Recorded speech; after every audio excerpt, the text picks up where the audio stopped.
it's Felicity from GetYourRockOut here with a couple of the guys from Spit Like This. How are you doing? Very well, thank you. Fantastic. And of course we have Puppy here as well. Yes, this is Scully. Yeah. Does he bark on command? No. It's a shame, that could work quite well. I've been trying to teach her that, but we haven't got to that one yet. She's very cute, even if she did nearly destroy my tripod earlier. But she did, but we saved it. She's got a leash tangled in it. Oh, right. Yeah, it was actually very, very cute. She just looked very confused as to why she couldn't really move very far. It was unbelievably cute. So yeah, how's the weekend been so far for you guys? Busy. Yeah. So we arrived last night about 6 o'clock, and then we just went around putting posters up and stuff, and then today went to Asda, and and then came in lots of interviews. So have you actually managed to see anybody play yet? No. No. Well done. Sounds just about like my day, actually. Are you is there any chance of you managing to catch anybody later at all? Are you basically doing press playing and then going? We're going to get some food after this. Yeah, I'd like to see Michael Monroe, but I don't know what time he's on. I've not got a schedule anywhere. 8:30. 8:30, so we probably won't be able to because we'll be in our bit waiting to go on. So yeah, okay. No then, probably. No, we'll go tomorrow. We're leaving tomorrow morning, so we'll hopefully see someone after us. And are you excited about playing, or have the nerves started to kick in just a little bit? I'm not nervous yet. I can't quite understand that it's happening, if that makes any sense. Yeah, it seems like it's not happening today, but I should kind of get into my head that it is. Yeah, you need to put your stage knickers on. Yeah. Stage knickers? Stage knickers. Do you actually have a pair of stage knickers? I'm going to say yes. I would be so excited. We all do. It's one pair, and we share them among the band, and tonight is his turn to wear them. Yeah. And so how do you choose who gets them, or does it just go in rotation? Yeah, a toss-up. A toss-up. Wow, that definitely wins like worst joke of the day, I think. Thank you very much. I'm an advocate of bad jokes. So no, I mean it's an incredible festival, and there are so many good bands on. Is there anybody playing that you really think is a kind of one to watch of the bands that are emerging at the moment? Us. I can't think who's playing. Yeah, I mean, to be honest with you, I think that unless a band is here that happens to be on a major label, then they're probably going to be shit out of luck like most bands are these days. Doesn't matter how good they are. This is, of course, There's very an awful lot of bands, including us, lots and lots of bands that 20 years ago would be much bigger than they have ended up being, just because the way the music industry has gone. Not complaining, I'm just, that's just a fact of the business. It does seem to be, though, so it's coming back more into fashion, though, and things are set. There seems to be slightly more money in rock than there was maybe 5 years ago. And so I don't know, to me it seems that the kind of whole music scene in general seems to be just about vaguely picking back up again. Like the economy? Well, yeah. I think maybe once, because you've got the first generation of kids that are growing up with things like downloads and stuff, so I think once maybe the novelty of that has worn off, and then they start looking at other formats, but then we don't know what's around the corner. We don't know what the next format is. There'll be something beyond, MP3s, so who knows? I wonder how far they can take it. I mean, what could they do next?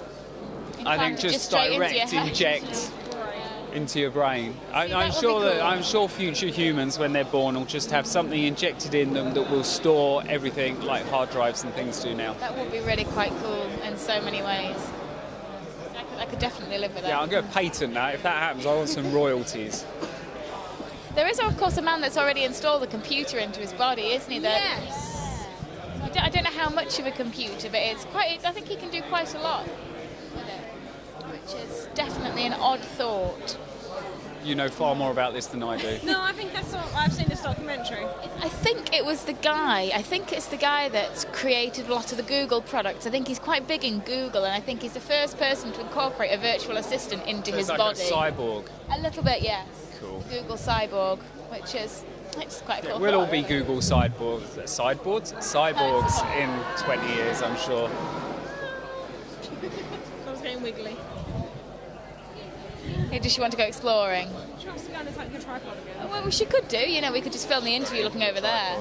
I wonder what the tripod's done to upset her. Just never know.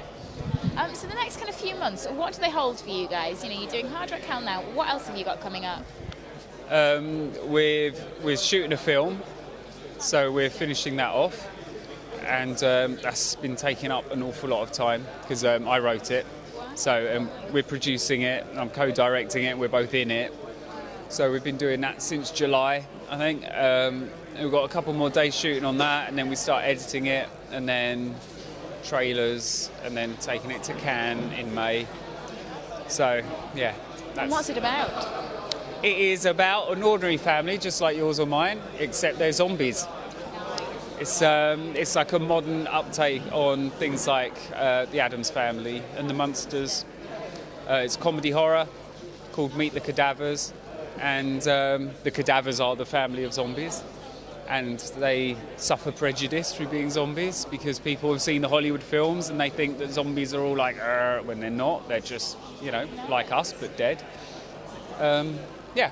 So when it's funny, it's very funny, and when it's scary, it's very scary. It's got Crusher in it as well. Oh, really? Yeah. That sounds really quite exciting. I will look forward to seeing that. It is very good, even if I do say so myself. Yeah, if you were saying it was bad, there'd be something very wrong, really, wouldn't there? Let's be honest. So I'm glad that you're not doing it.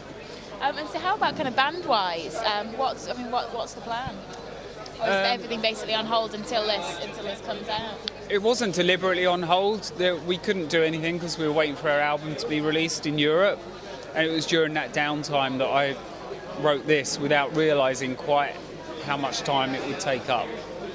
Because having never produced a film before, I didn't realise that it was pretty much a 24/7 endeavour. We want to, like next year, tour, you know, go and play overseas a bit more. We like doing that. Yeah, Italy and Scandinavia and Germany and stuff, but we'll see.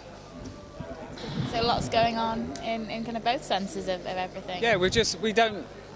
There's sort of no separation. It's all part of just one big world. That we are the centre of our own little universe, and we just stuff to we add stuff to it, and we invite people to come along. I think I'm going to open a puppy training school as well.